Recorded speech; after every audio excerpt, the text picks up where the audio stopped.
सम्मानित शिक्षक साथियों, प्यारे बच्चों, कार्यालय के हमारे सभी स्टाफ, आप सभी को संविधान दिवस की हार्दिक शुभकामनाएं। आप सभी सोच रहे होंगे कि आप सब आज सबसे पहले मुझे कैसे बुला दिया। ठीक है, एक्चुअली मैं आपको बता देता हूँ कि मुझे एक ज़रूरी काम से जो है निकलना है, इसलिए मैंने चाहा कि आपको जो बहुत ज़रूरी चीज़ें हैं संविधान दिवस के बारे में वो बता देता हूँ, ताकि एक जो आपको जानकारी होनी चाहिए वो आपको पता चल जाए। ठीक है, क्योंकि काम सारे अपनी जगह पे हैं, लेकिन आप लोगों को सिखाना अपनी जगह पे है। ठीक है, तो देखो बच्चों, सर ने सुबह बहुत सारी अच्छी बातें आपको बता दी हैं संविधान दिवस के बारे में, कि 26 नवंबर 1949 को हमारा देश का संविधान बन करके तैयार हो गया था, और उसी दिन हमने अपने संविधान को जो है अपने देश के सभी नागरिकों को जो है अर्पित कर दिया था, और इसी तिथि को हम संविधान दिवस के रूप में मनाते हैं। और हमने 26 जनवरी 1950 में जाकर के अपना संविधान जो है लागू किया। तो और हमारे देश के संविधान पे इसी तिथि को 26 नवंबर 1949 को हमारे देश के जो प्रथम राष्ट्रपति थे और संविधान सभा के जो पहले संविधान सभा के जो अध्यक्ष थे डॉक्टर राजेंद्र प्रसाद, उन्होंने हस्ताक्षर किए थे और संविधान को स्वीकृत किया था देश के लिए।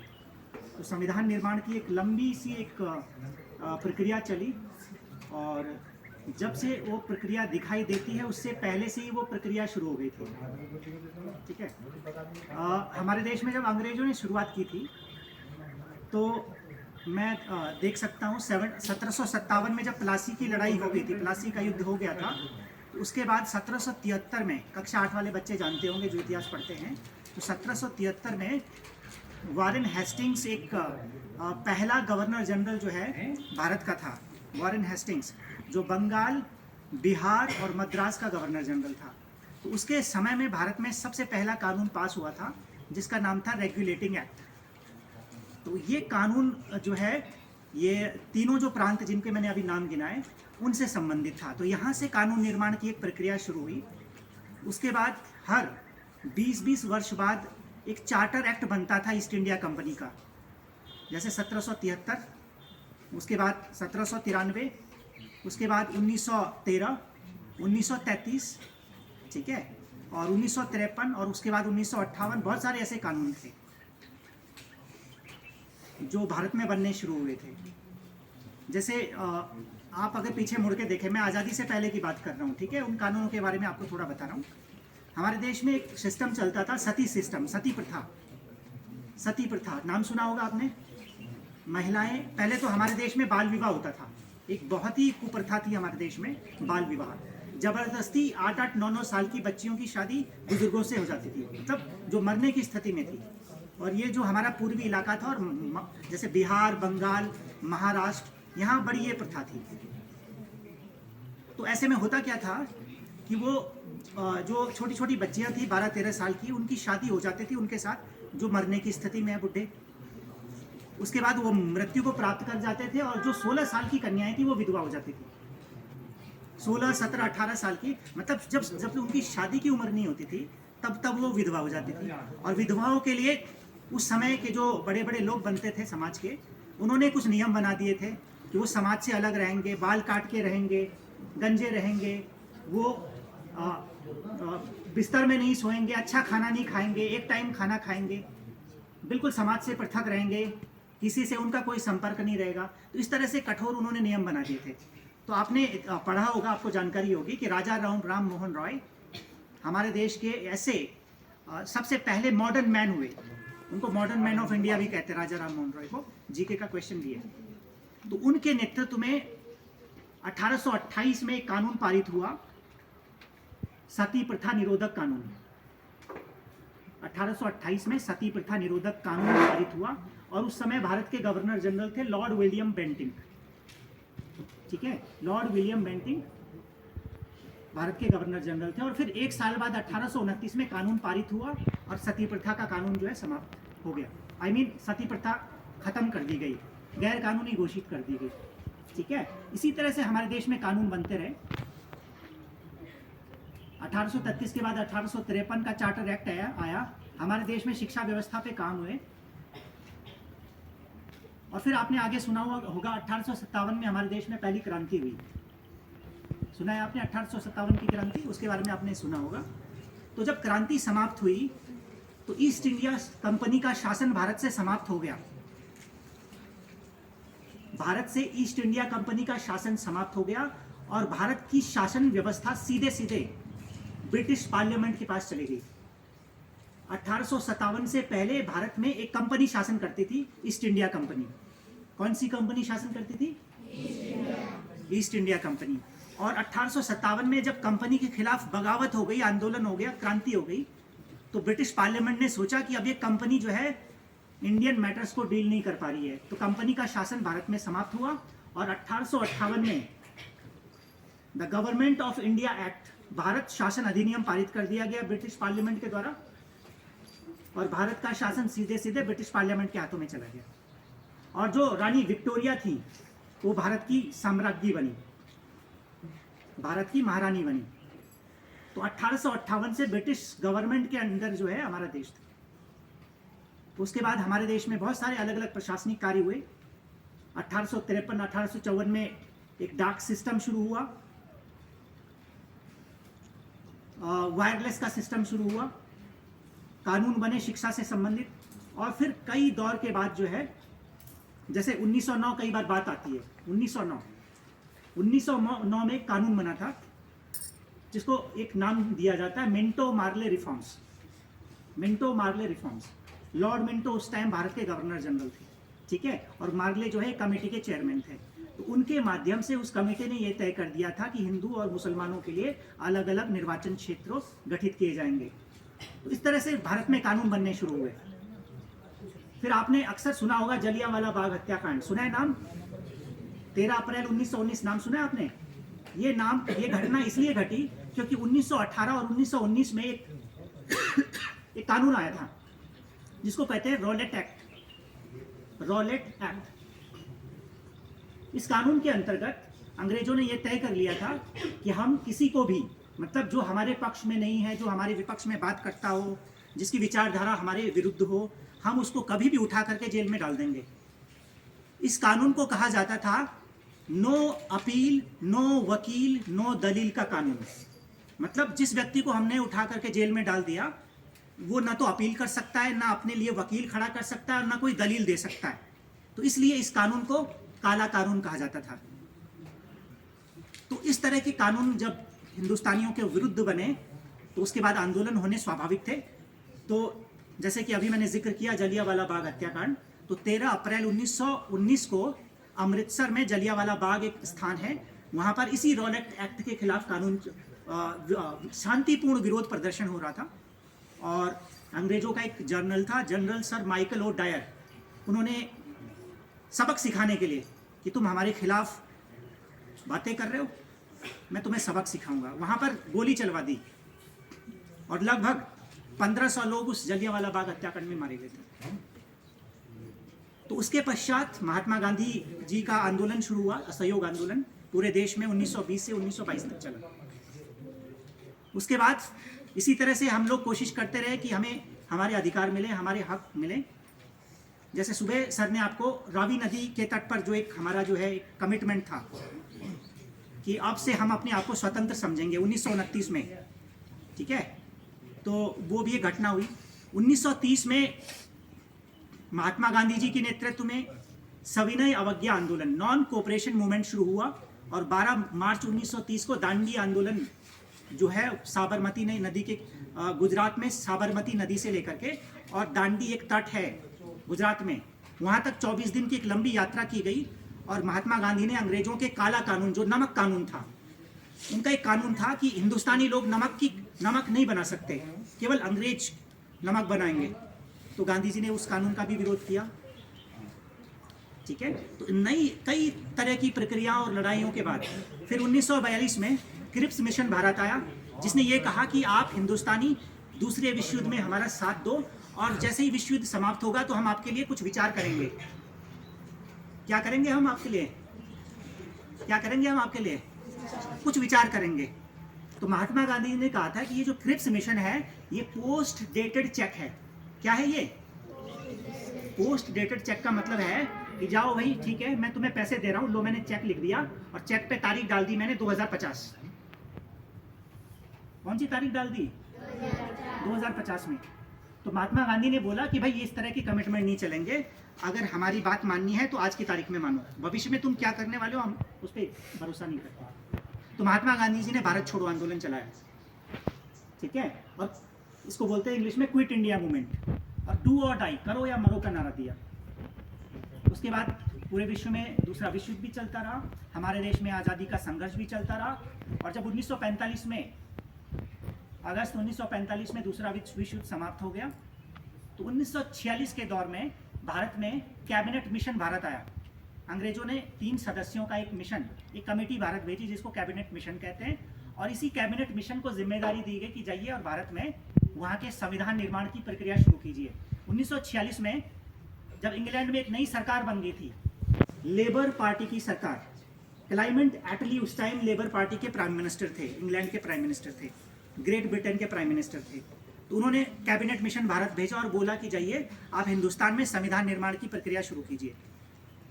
तो 1946 से भारत का संविधान बनना शुरू हुआ, और संविधान भारत और पाकिस्तान का एक साथ बनना शुरू हुआ था, और संविधान बनने के लिए संविधान सभा के लिए चुनाव हुए, संविधान सभा के लिए चुनाव हुए। 295 या 296 सदस्य प्रांतों से चुन करके आए। जो आज पार्लियामेंट कहलाती है वो उस समय संविधान सभा, कॉन्स्टिट्यूंट असेंबली कहलाती थी।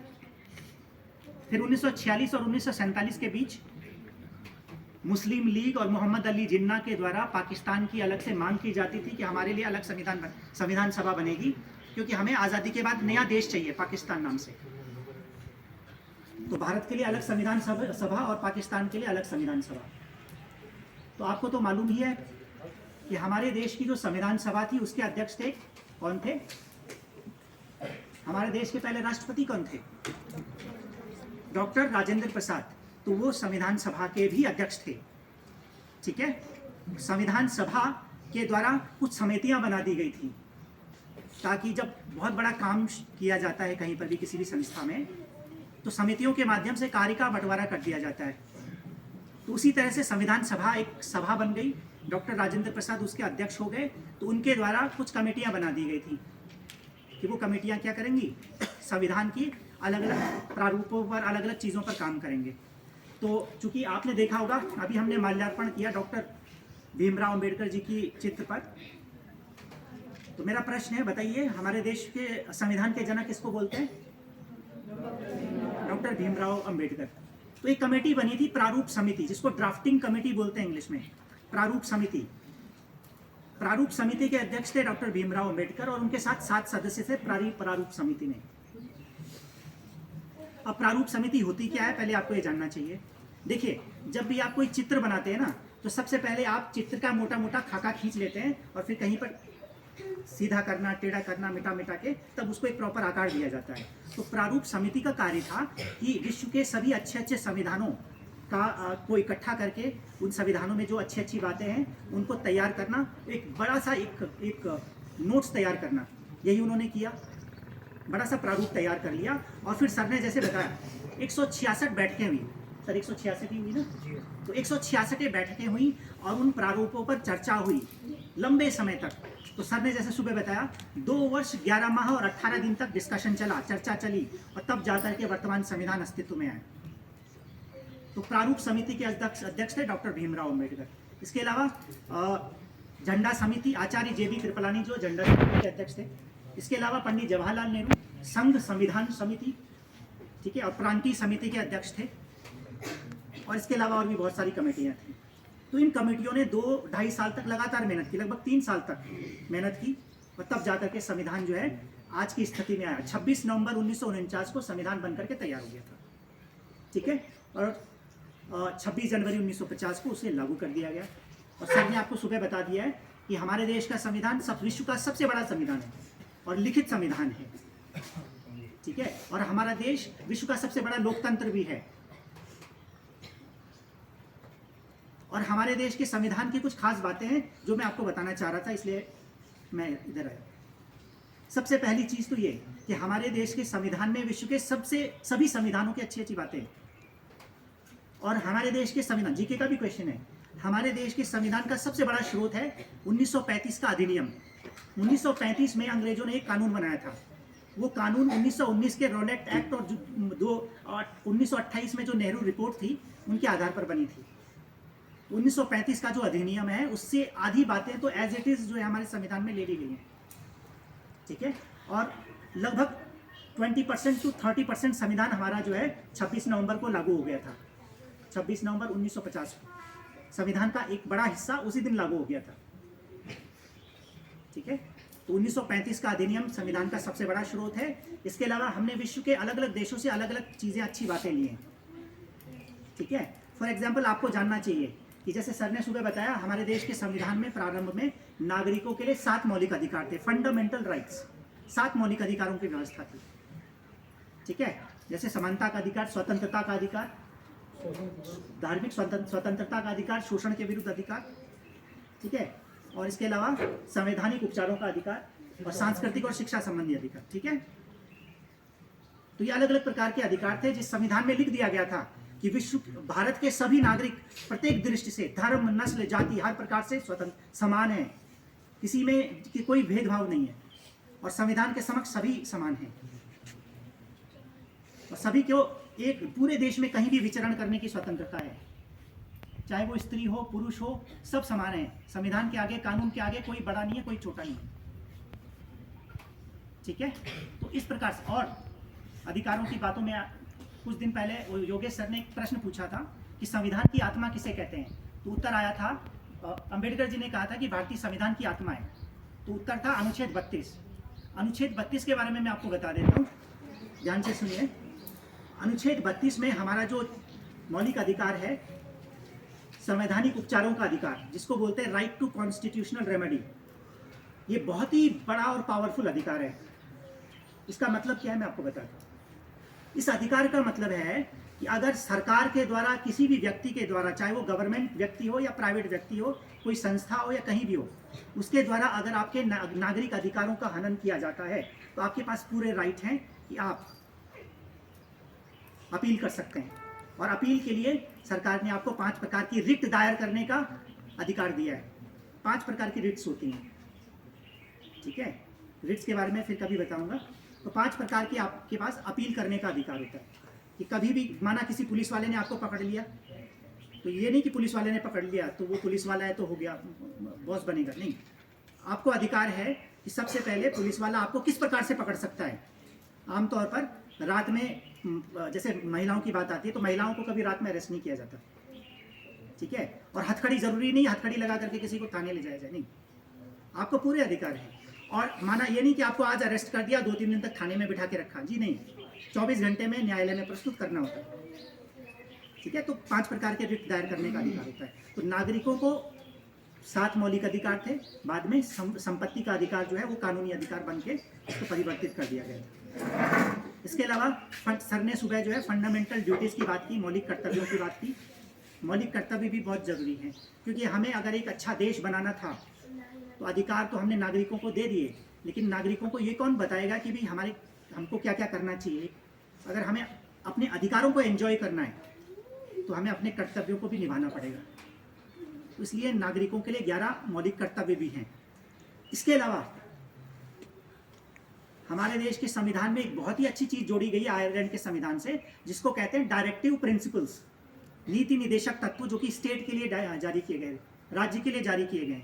फॉर एग्जाम्पल, राज्य से ये अपेक्षा की जाती है कि वो नागरिकों के हितों के लिए कानून बनाएंगे, पर्यावरण की देखभाल करेंगे, ठीक है, वन्य जीव, वन्य प्राणियों की रक्षा करेंगे, ठीक है। तो ये नीति निदेशक तत्व हैं। शराब और इत्यादि जो चीज़ें हैं उनको पाबंद करेंगे, तो ये नीति निदेशक तत्व हैं, ठीक है। जैसे सर ने सुबह कोर्ट के बारे में बताया, न्यायालय के बारे में बताया कि हमारे देश में जो है न्यायपालिका है। जैसे सर ने बताया डिस्ट्रिक्ट और सेशन कोर्ट होते हैं, सबसे पहले lower court, district and session court, high court, और उसके बाद हाई कोर्ट के बाद हमारे देश में जो सबसे बड़ा कोर्ट है वो है सुप्रीम कोर्ट, उच्चतम न्यायालय, जिसको आप सर्वोच्च न्यायालय भी बोल सकते हैं, ठीक है। और हमारे देश में कानून बनाने की जो सबसे बड़ी संस्था है वो पार्लियामेंट है। कार्यपालिका, व्यवस्थापिका, कार्यपालिका और न्यायपालिका, सरकार के 3 अंग होते हैं हमारे देश में, ठीक है। और संविधान की जो खास बातें हैं इस हमारे देश का संविधान लिखित संविधान है, ठीक है। इसके अलावा हमारे देश में इकहरी नागरिकता है, सिंगल सिटीजनशिप। हमारे देश में कोई भी व्यक्ति पैदा होगा तो वो हिंदुस्तान का नागरिक है, वो उत्तराखंड का नागरिक नहीं है, वो उत्तर प्रदेश या तमिलनाडु का या गुजरात का नागरिक नहीं है, वो इंडिया भारत का नागरिक है। अमेरिका में दोहरी नागरिकता है, वहाँ अगर कोई वाशिंगटन में पैदा हुआ तो वाशिंगटन का भी नागरिक है और यूएस का भी। वहाँ कोई अगर टेक्सास में पैदा हुआ तो वो टेक्सास का भी नागरिक है और वो अमेरिका का भी नागरिक है। लेकिन हिंदुस्तान में एक ही नागरिकता, ठीक है। इसके अलावा सरकारों की सर ने सुबह बात कर दी थी कि हमारे देश में राज्य सरकारें होती हैं और केंद्र सरकारें होती हैं। पूरे देश की व्यवस्था के लिए केंद्र की सरकार होती है। केंद्र की सरकार जो है संघ सूची के विषयों पर कानून बनाती है। सर ने बता दिया था 97 विषय हैं संघ सूची में। उसके बाद राज्य सूची की जो विषय हैं उनमें राज्य की सरकारें कानून बनाती हैं। और फिर एक समवर्ती सूची होती है जिसको कहते हैं इंग्लिश में कॉन्करेंट लिस्ट, ठीक है। यूनियन लिस्ट, स्टेट लिस्ट और कॉन्करेंट लिस्ट। तो जो समवर्ती सूची है उन पर कानून जो है राज्य भी बना सकते हैं और केंद्र की सरकार यानी पार्लियामेंट भी बना सकती है, ठीक है। और कानून बनाने की व्यवस्था है। सबसे पहले कोई भी कानून अगर बिल पास होना है, विधेयक पास होना है, तो वो या तो लोकसभा में आएगा या राज्यसभा में।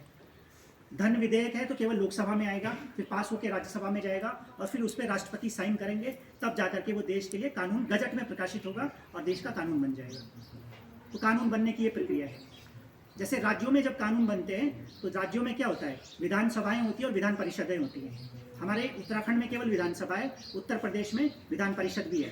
तो विधानसभा में बिल आया, प्रस्तुत हुआ, उस पर बहस हुई, चर्चा हुई, वो पास होकर विधान परिषद में गया, विधान परिषद ने पास किया, फिर राज्यपाल के पास गया और तब वो कानून बनता है। तो ये एक प्रक्रिया है, ठीक है। तो इस तरह से हमारे देश में संविधान की स्थापना हुई और व्यवस्था इस तरह से हमारे देश में है। और संविधान बनाना हमारे बड़े बड़े जो हमारे शहीद हुए, क्रांतिकारी हुए, उनका ख्वाब था।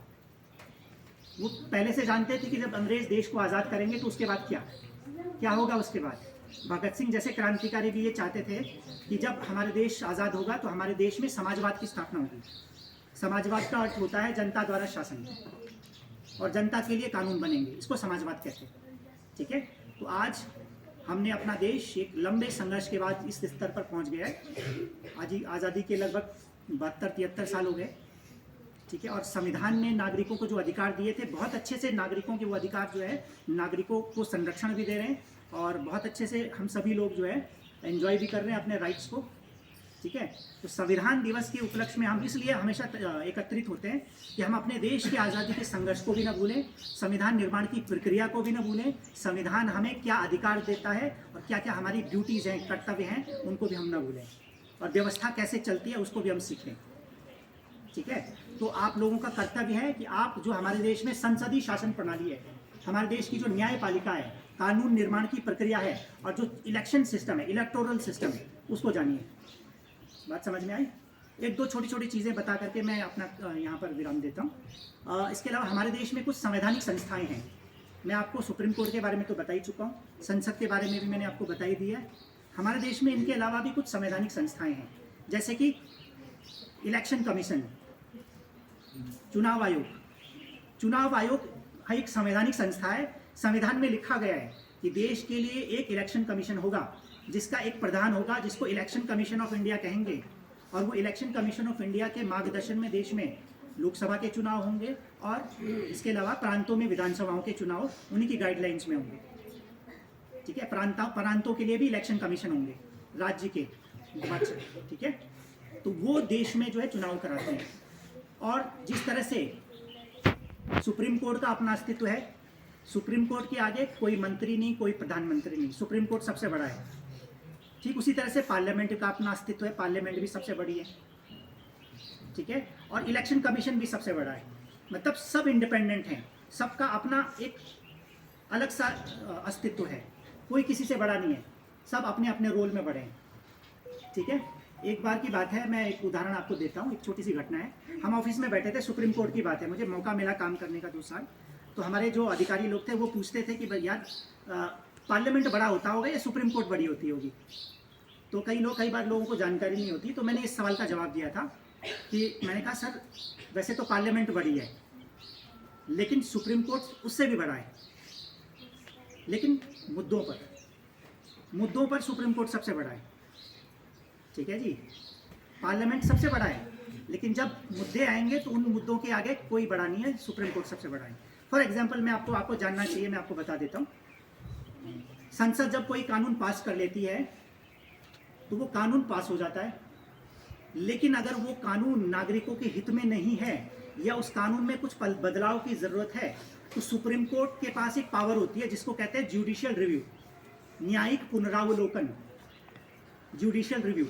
तो सुप्रीम कोर्ट कभी भी अपने 5 सदस्यीय या 3 सदस्यीय या 7 सदस्यीय जजों के सामने एक कॉन्स्टिट्यूशन बेंच का निर्माण करती है, संवैधानिक बेंच जिसको बोलते हैं, और उस संसद द्वारा पास उस कानून पर वो बेंच जो है 3, 5 या 7 सदस्यों की बेंच बहस करती है, और अगर ज़रूरी होगा तो वो संसद द्वारा बनाए कानून को भी रद्द कर सकती है। मेरी बात समझ में आई? कई बार एक तरह से देखा जाए तो सुप्रीम कोर्ट संसद से भी बड़ा बन जाता है। मुद्दों की बात इसीलिए मैं कह रहा था। ठीक है, तो आप संविधान के बारे में और भी जानिएगा, और मैं हमारे देश के संविधान के जनक डॉक्टर भीमराव अंबेडकर को श्रद्धा सुमन अर्पित करता हूँ, और मैं आशा करता हूँ कि आने वाले समय में आप इन संवैधानिक प्रक्रियाओं के बारे में और भी जानकारी हासिल करेंगे। और मैंने आपका समय लिया, बहुत ज़्यादा समय लिया।